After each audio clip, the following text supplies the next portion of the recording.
question of the day, can you really buy a reliable 9mm pistol for around $200 right now? So today on the table, we got the Adler Arms AD-9. It's going to be a Turkish-made striker-fired handgun that's getting a lot of attention just because of its price tag right now. Like I said, it's currently on sale for around $200. So we're going to actually see if it's a good value or if you should just save some of your money and buy just like a regular Glock instead. So let's find out.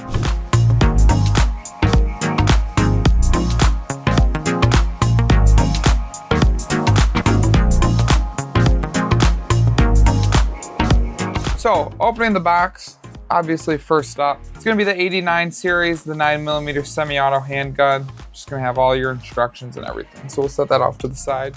Then we're gonna have the actual firearm in here. Obviously it's gonna come included with one magazine already in.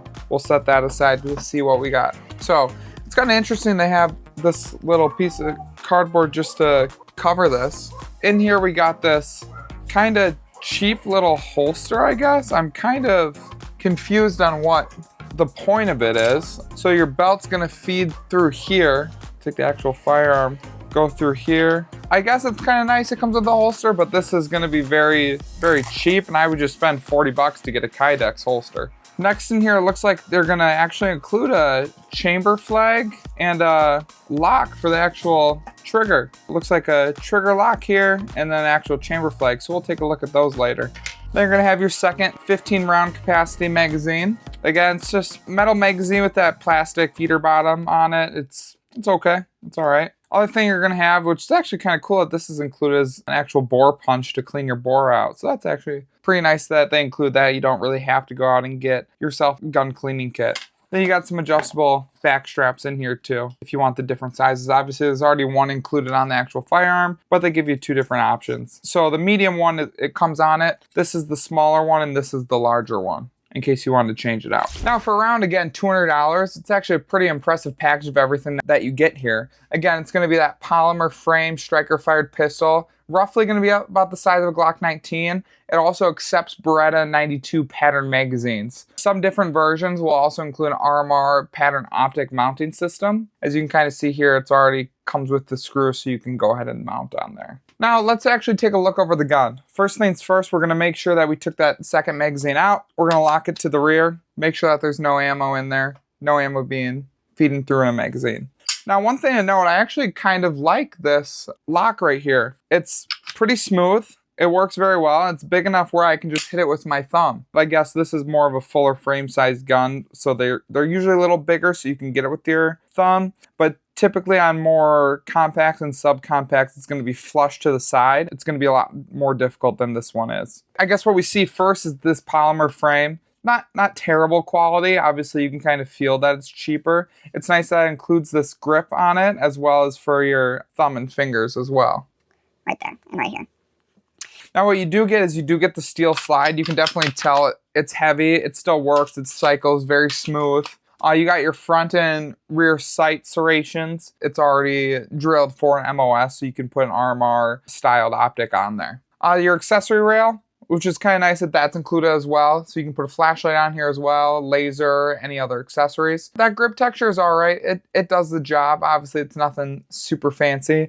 And then we talk about the interchangeable back straps right here. So this is going to be the medium one that comes pre-installed on it. So again, nothing about this pistol really screams premium at all. But honestly, it's not what it's trying to be. It's really just trying to give someone an affordable way to own a full-size 9mm. The recoil is probably going to be pretty soft on it. The gun's comfortable to shoot. I'm not a big fan of this trigger. Again, it's a $200 gun. You're not going to get a fancy trigger. You're not going to get one of the new Gen 6 Glock with that straight trigger on it, which is saying a lot for a Glock trigger. But so again, for 200 bucks, the trigger's going to get the job done, which should make the recoil pretty easy. Accuracy is probably just going to be good for defensive distances. So what they say about like 7 yards and in, it's probably not going to go much further than that, and your accuracy is going to drop off pretty good. With the trigger, it's very heavy. It's a little gritty. Like even when it's fully reset, you got to push on it a little bit, then you hit the wall, and then the striker will go off. You can tell something on the plastic is just getting stuck in there. Train with it, you practice it, it's going to be next to nothing.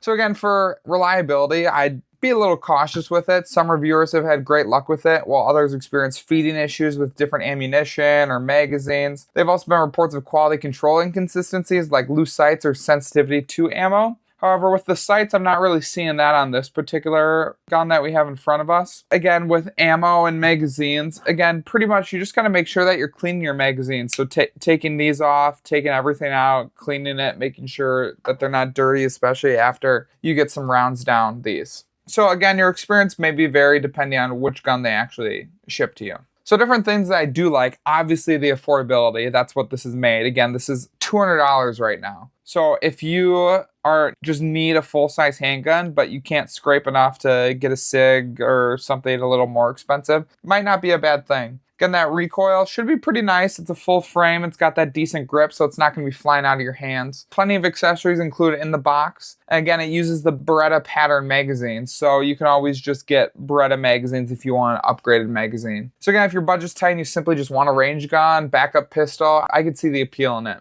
Now, things I'm not a fan of. The finish is not anything special. Just holding it, you can feel that this polymer is very cheap, which gives it that $200 price tag. The trigger, lots of improvement. This might be my least favorite thing. You can hear it even before we hit the wall, just pulling a little bit. You can hear how it's getting caught on something before you actually go into your trigger pull.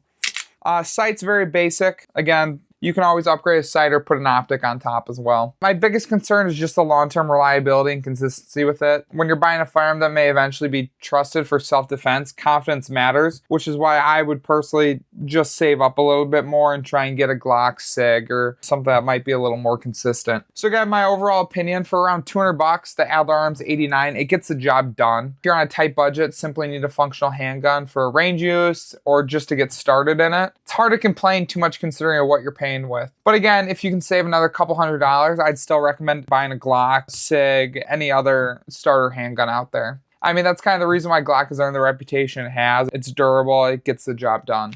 Again, with Glock or SIG or any other manufacturer, you get that proven reliability, massive aftermarket support, easier access to parts, better resale value, and then a pistol that's been trusted by military and law enforcement agencies around the world.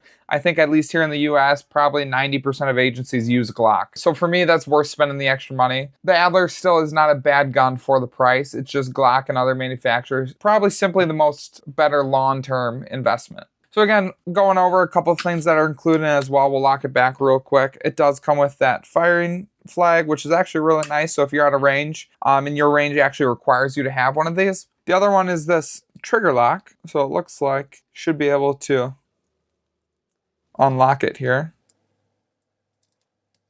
Got to give it a few turns. There we go. So it'll feed right in there, and then you can't pull the trigger.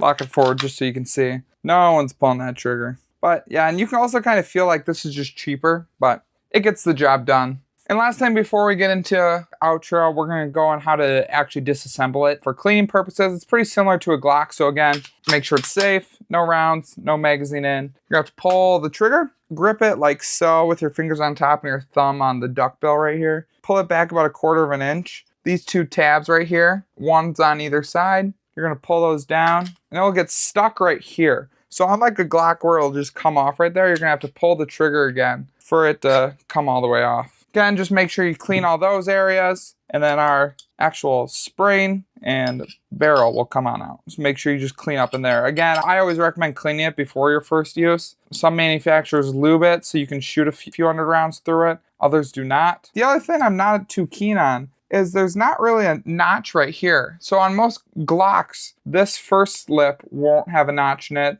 but where the actual spring sits will have a little notch so you know you're putting it in the right spot. This does not include it, so just be hesitant with that. It could slip a little bit. And we'll just feed her back through. And you can see here how it's getting caught. It doesn't feed slightly in. If you can, should be able to see that. It's getting stuck on the back of it. So you just gotta be careful putting it back in. So again, if you enjoyed this review, make sure to hit that like button, subscribe for more honest firearm reviews. We're gonna have a couple more training videos coming in where we're actually gonna be shooting some guns, so stick around for that. If you shot the Adler 89, let me know your experience down in the comments. I'd love to hear how yours performed. So thanks for watching, and we'll see you in the next one.